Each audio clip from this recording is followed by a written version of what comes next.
కార్యక్రమాల ద్వారా అధికార గణాన్నంతా ఆ కార్యక్రమం పెట్టడం వల్ల సుమారు తెలంగాణ రాష్ట్ర వ్యాప్తంగా తెలంగాణ రైతులంతా అకాల వర్షాలతోని వడగళ్ల వానలతోని రైతులు దారుణంగా నష్టపోయారు.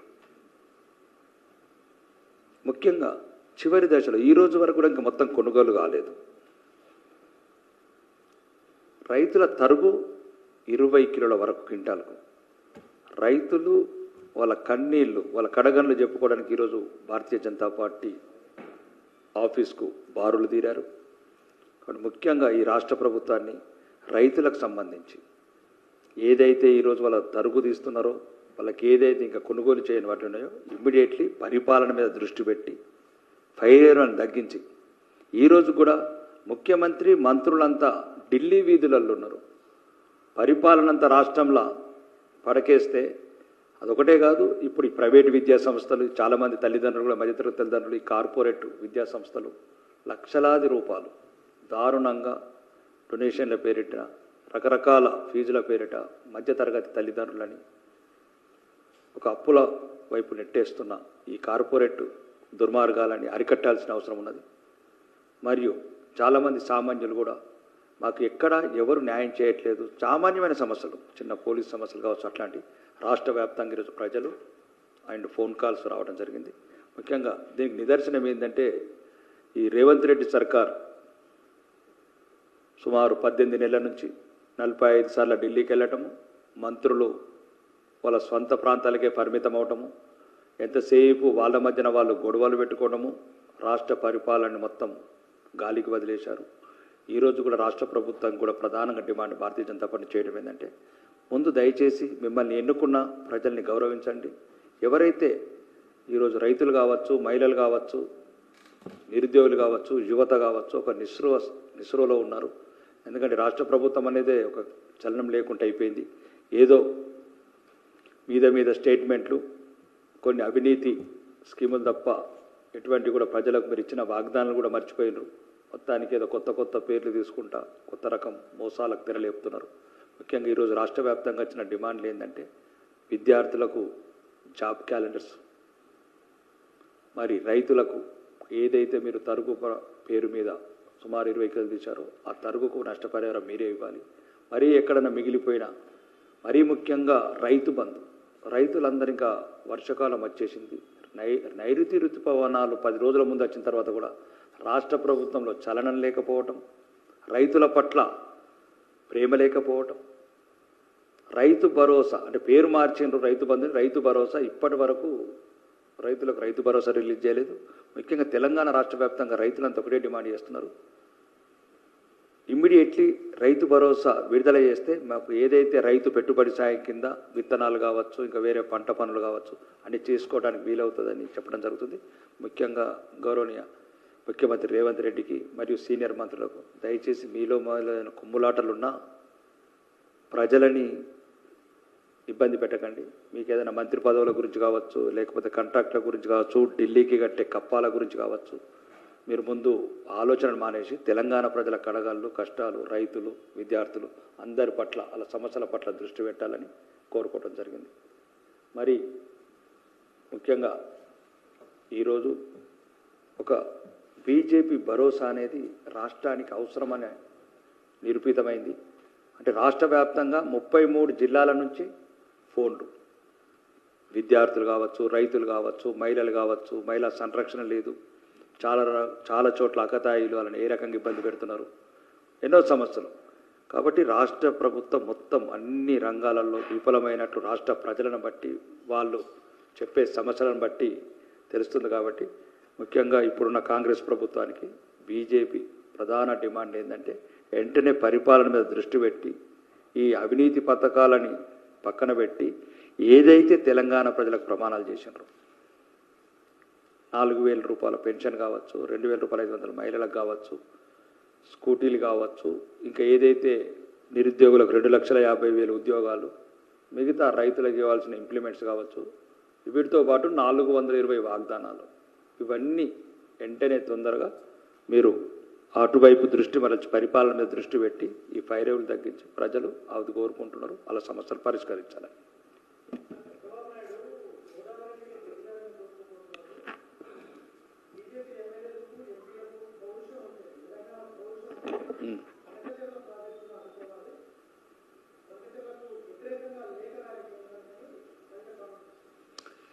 నో, నిజంగా బీజేపీ వాళ్ళకి తెలంగాణ పౌరుషం ఉంది. అమెరికాలో ఉద్యోగం చేసిన కవితమ్మకు లేదు తెలంగాణ పౌరుషం. 1998లో తొలిదశ ఉద్యమం తర్వాత మరిచిపోయిన ఆత్మాభిమాన్ని, ఆత్మగౌరవాన్ని కదిలించిందే బీజేపీ. ఒక్క ఓటు 2 రాష్ట్రాలు. తెలంగాణ అనే పదం మాలాంటి తరానికి చూపిందే, దిక్సూచి చూపిందే భారతీయ జనతా పార్టీ. ఆ టైంలో కవితమ్మ గారు అమెరికాలో ఉద్యోగం చేసుకుంటున్నట్లు. ఆ తెలంగాణ రక్తం ఎప్పుడైందో మాకు అర్థం కాలేదు. చీమలు పెట్టిన పుట్టల పాము చొరవడ్డట్లు కల్వకుంట్ల కుటుంబం చొరవడి ఈరోజు తెలంగాణ పౌరుషం గురించి మాకు చెప్పే అవసరం లేదు. నికాసైన తెలంగాణ హిందూ బిడ్డలం, మరి హిందూ ద్రోహు బిడ్డలం కాదు. హిందుగాళ్ళు బొందుగాళ్ళు అన్న రక్తం కాదు మాది. కాబట్టి అట్లాంటి బసకచర్యలు కాదు, ఏ చర్యలు కాదు.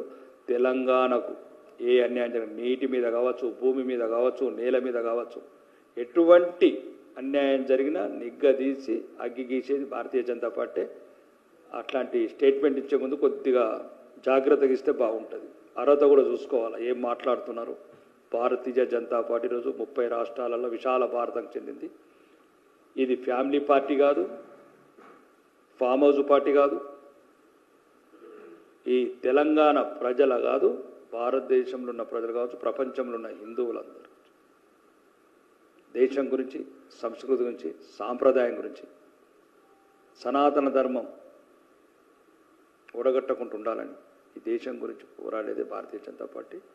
ఆ ఉద్దేశంతోనే భారతదేశంలో ఉన్న ప్రజలు, అన్ని వర్గాల వాళ్ళు, ముస్లిమ్స్ కావచ్చు, క్రిస్టియన్స్ కావచ్చు, హిందువులు కావచ్చు, అందరూ ఒక్కటే 21 రాష్ట్రాలలో మమ్మల్ని కాషాయ జెండా ఎగరనిచ్చారు.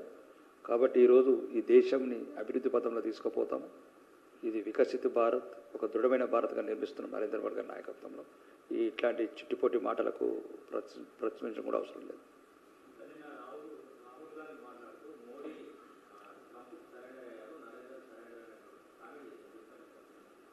ఫస్ట్ ప్రాబ్లం వస్తున్నది బ్లడ్లో,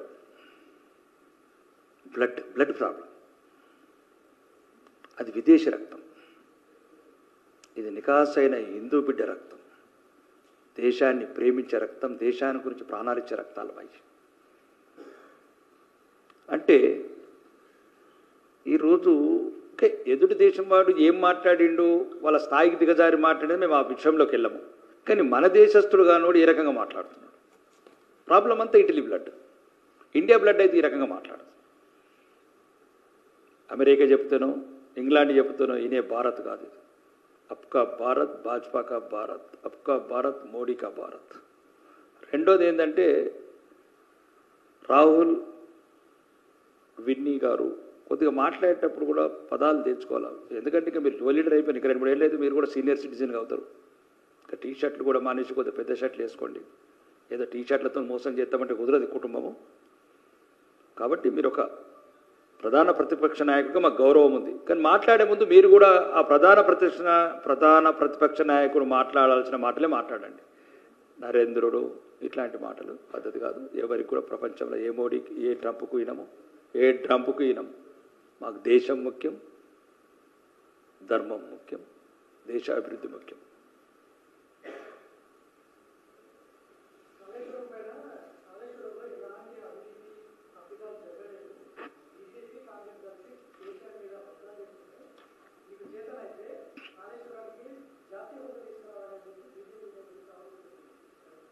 నో, ఇప్పుడు జాతీయ హోదా ఏంది? కాళేశ్వరం ప్రాజెక్టు డిపిఆర్ వచ్చి 38,000 కోట్లు, 1,20,000 కోట్లు ఎట్లా అయింది? నో, ఫస్ట్ అతను పెంచిందే అపరబ్రహ్మ. దాని డిజైన్స్ మార్చి ఒక దగ్గర కట్టాల్సిన ఇంకో దగ్గర కట్టి, ముఖ్యంగా ఇప్పుడు అపరబ్రహ్మ ఎందుకు? ఇప్పుడు ముఖ్యంగా ఇది ఒకటి చెప్పాలి మీకు. కవితమ్మకైతే కల్వకుట్ల కుటుంబానికి ఆ ధర్నా చౌక్లో నిలబడడానికి కూడా అర్హత లేదు. ప్రజాస్వామ్యాన్ని ఊపిరి నిలిపి శాంతియుతంగా ధర్నాలు చేసిన ధర్నా చౌక్ను ఎత్తేసిన కల్వకుట్ల కుటుంబం ఈరోజు ఏ ముఖం పెట్టుకొని పోయింది కవితమ్మ అక్కడికి? ఈ ప్రపంచంలో ఎవరికైనా అర్హత ఉండొచ్చు, కానీ ఆ ధర్నా చౌక్లో ఉండడానికి మాత్రం కల్వకుట్ల కుటుంబానికి మాత్రం అర్హత లేదు. ఒకటి. రెండోది, అపరబ్రహ్మని గౌరవనీయ పీసీ ఘోష్ గారు కమిషన్ పిలుస్తున్నది. సీనియర్ రిటైర్డ్ జడ్జిల వాళ్ళు, న్యాయాలు తెలిసిన వాళ్ళు, ధర్మాలు తెలిసిన వాళ్ళు, రూల్స్లు తెలిసిన వాళ్ళు, వందలాది మంది ఇంజనీర్లను పిలిచారు, రాజకీయ నాయకులను పిలిచారు, ప్రొఫెసర్లను పిలిచారు, దాంట్లో ఇన్వాల్వ్మెంట్ ఉన్న ప్రతి ఒక్కరు పిలుస్తున్నారు. దయచేసి కవితమ్మ డాడీకి ఇంకొక లెటర్ రాయు, daughter to daddy, daddy daddy, అప్పుడు ఏదేదో మాట్లాడినావు, అపర బ్రహ్మన్నావు. మీరు కావాలంటే వీడియో మీద చూడండి, నేనే డిజైన్ చేశాను మొత్తం, ఎవరికి ఏం తెలియదు, ఎంట్రికలు కూడా తెలియని ఎంట్రికలతో సహా చూపించాడు. ఈ డిజైన్ నేనే చేశాను, స్ట్రక్చరల్ డిజైన్ చేశాను, 1,00,000 కోట్లు నేను చేశాను అని ఇప్పుడు అడుగుతారు. కమిషన్ ముందు ఏం అడుగుతారంటే స్ట్రక్చరల్ డిజైన్ కోర్స్ ఎక్కడ చేసినావు అపర బ్రహ్మ, ఏ ఇంజనీర్ ఎక్కడ చేసినావు అపర బ్రహ్మ అని అడుగుతారు. ఇప్పుడు అది చెప్పమను మీ అయ్యని, ఏ కాలేజీలో చదివిండు సివిల్ ఇంజనీరింగు, ఎన్ని ప్రాజెక్టులు కట్టిండు. ప్రాజెక్టులు అంటే మళ్ళీ అవి అనుకున్నారు, ఏం కట్టిన అనుకున్నారు, ఏ ప్రాజెక్టులో పనిచేసిండు, ఎంత సీనియారిటీ ఉంది, ఇట్లా ఈ అపర బ్రహ్మ సంగతి ఇప్పుడు కమిషన్ తేలుస్తుంది. కాబట్టి మీరు ఇప్పుడున్న కాంగ్రెస్ సర్కార్తో కుమ్మక్కై ఎన్ని వేల కోట్లు లావాదేవీలు జరుపుకుంటారు, అన్నింటి మీద నిఘా పెట్టినాము. మీకు ఈడీ ఒక్కటే చూపించడం, ఇంకా చాలా డీలని చూపించాలి మేము. ఈడీ ఒక్కటే కాదు, ఇంకా చాలా డీలు ఉన్నాయి. ఏదేదైతే అవినీతి సొమ్ము ఉన్నదో మొత్తం గక్కిస్తాం మీ కుటుంబం నుంచి. హిట్ టీవీ యాప్, ఇందులో short news, live news, entertainment shows, movies, digital magazines తో పాటు మీ జిల్లా వార్తలను కూడా ఫ్రీగా చూడొచ్చు. అంతేకాదు కేజీ నుంచి పీజీ వరకు విద్యార్థులకు స్కాలర్షిప్ కూడా అందిస్తున్నాం. ప్రతి వారం 10 మందికి లక్కీ డ్రా ద్వారా ఒక్కొక్కరికి 10,000 రూపాయలు అందిస్తున్నాం. ఇంకెందుకు ఆలస్యం, వెంటనే హిట్ టీవీ యాప్ ని డౌన్లోడ్ చేసుకుని ఫ్రీగా ఎంటర్టైన్మెంట్ పొందండి. Hit TV app, hit TV app, please download hit TV app. Hit TV యాప్ని ఫ్రీగా డౌన్లోడ్ చేసుకొని ఎంజాయ్ చేయండి. మీకు నచ్చిన ఎంటర్టైన్మెంట్ కోసం హిట్ టీవీ యాప్ ని ఫ్రీగా డౌన్లోడ్ చేసుకుని ఎంజాయ్ చేయండి. హిట్ టీవీ యాప్ని డౌన్లోడ్ చేసుకుని ఆస్వాదించండి, ఆశీర్వదించండి. ఇంతమంది సెలబ్రిటీలు హిట్ టీవీ యాప్ ని డౌన్లోడ్ చేసుకోండి అని చెప్తున్నారంటే ఎంత మంచి యాప్ ఆలోచించండి. అమెరికా అమెరికా అమెరికా అమెరికాలో చదవాలనుకునే వాళ్ళకి విశ్వసనీయమైన పేరు మన శౌర్య కన్సల్టెన్సీ. UK లో 1 year masters. UK లో 1 year masters. 2 years work permit up to 5 years visa. Contact Saurya Consultancy. Contact 89851 89851.